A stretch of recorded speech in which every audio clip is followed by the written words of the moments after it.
Hi Software 2, welcome to your second asynchronous work task for this year. We are on Unit 0, Week 0, Task 1.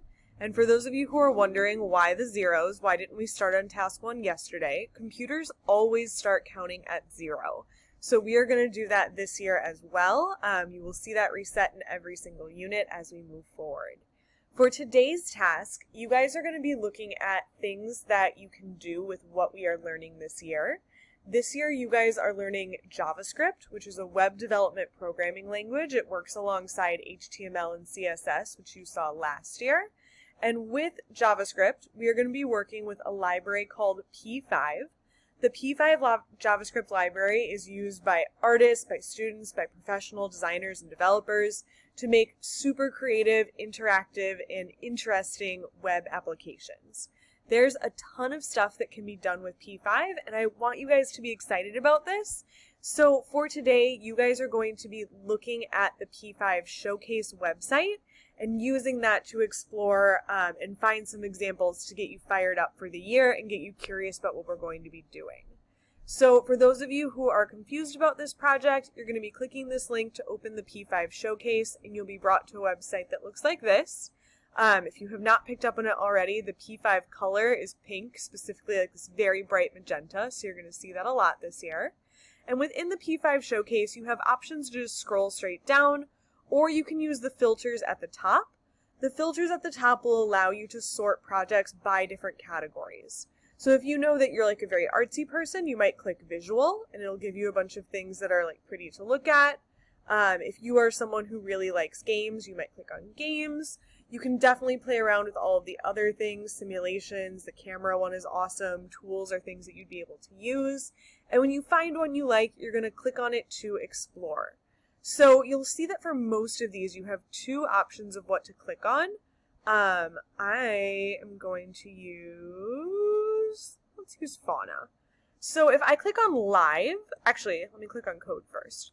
If I click on code, it's going to bring you to a web page that shows you where all of the code for this project lives. And for some of them, it might be like an editor that you're kind of familiar with. More professional projects are going to show you a GitHub web page, which is what we are looking at here.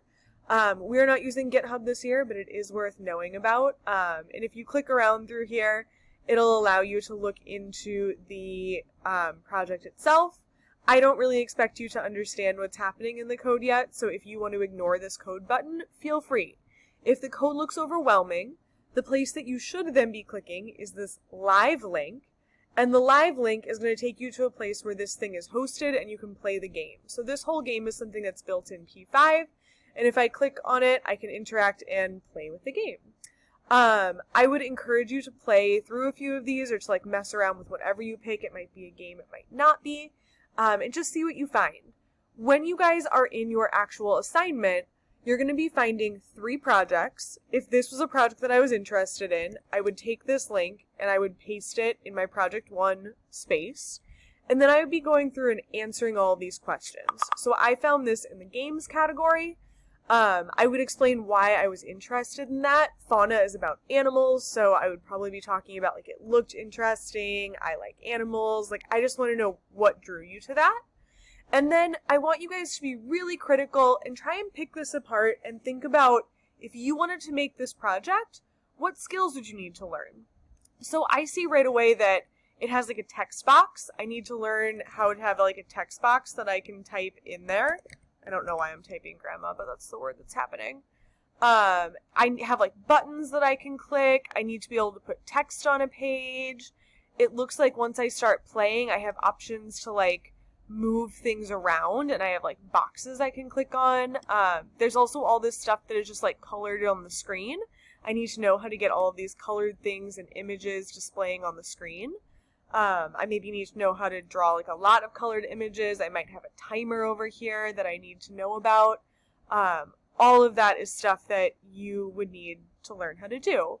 So it is 1000% okay if while you are filling this out, you do not know the exact terms for the skills, but do your best to just like at a very basic level, describe as many skills as possible that you would need to do each of these projects. You don't have to be super exhaustive, but if all you say is, I need to learn to code, I don't think that's a very good job of filling this out.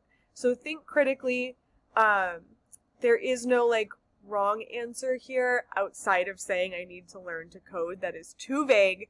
I just want to know when you see this, what are you thinking about so that we have things to build towards as we go through this year. Once you finish this, if you would like to try for an exceeding expectations for your analyzing problems and artifacts standard, you have an option here that'll involve finding projects on social media. If that does not interest you, you are welcome to skip that step and be done for the day. I'm excited to see what you guys pick.